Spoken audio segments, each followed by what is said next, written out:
In this video, I'm going to show you how you can easily remove Instagram link from Facebook profile.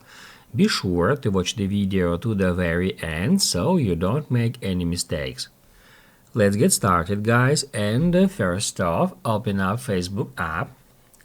Once the app is loaded, first off, we need to head over to our Facebook profile. To do that, tap right here at your profile picture. As you can see at details section, it says it shows my Instagram username and it says that there are 4 other links.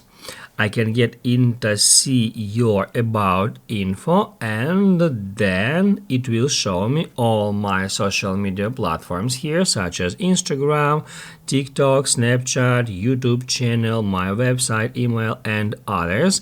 And if you wanna remove Instagram link from here, you need to tap at edit. That allows you to edit your Facebook profile, and then you can just hit right here at that cross next to your Instagram username to delete it from here. To save the changes, just hit at save.